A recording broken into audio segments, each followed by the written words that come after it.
Hello, मी doctor वर्षा. उन्हाळ्याचे दिवस सुरू झालेत. ह्या सुरुवातीच्या दिवसांमध्ये सकाळी आणि रात्री हवेमध्ये खूप थंडावा असतो आणि दुपारी भरपूर ऊन.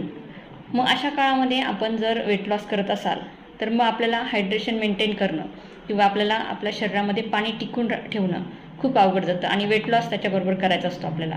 तर अशावेळी ह्या 3 टिप्स तुम्ही जर फॉलो केल्या तर नक्कीच तुम्हाला उन्हाळाही सुखकर जाणार आहे आणि तुमचा वेट लॉसही खूप छान होणार आहे.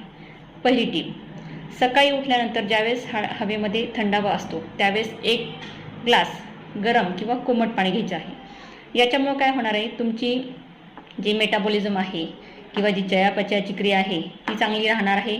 त्याच्यामुळे तुमचं डायजेशन सुधारणार आहे आणि दिवसभर तुम्ही जे काही खाणार आहात ते व्यवस्थित पचणार आहे.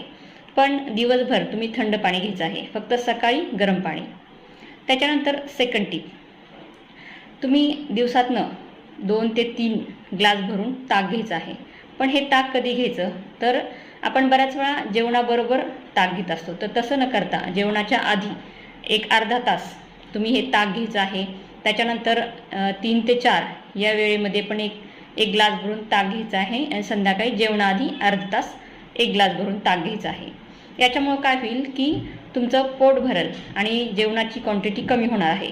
त्याचबरोबर शरीरामध्ये पाण्याचं प्रमाण टिकून राहणार आहे. थर्ड टिप, आपण ह्या दिवसामध्ये आपली रोगप्रतिकार शक्ती वाढवणं खूप गरजेचं असतं. त्याच्यामुळे व्हिटॅमिन सी असलेलं फळ खाणं गरजेचं आहे. या दिवसामध्ये आवळा, संत्री, मोसंबी, त्याच्यानंतर अननस, द्राक्ष हे फळं भरपूर मिळतात. तर याच्यापैकी कुठलंही एक फळ आपण 5च्या दरम्यान खायचं आहे. 5 वाजता कशामुळं तर त्यावेळेस आपली चहाची वेळ असते.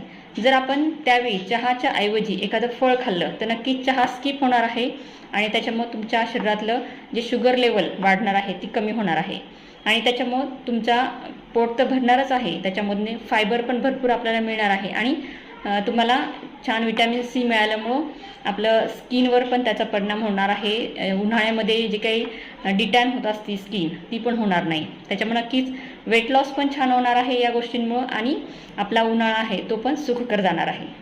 या गोष्टी नक्की फॉलो करा. थँक्यू.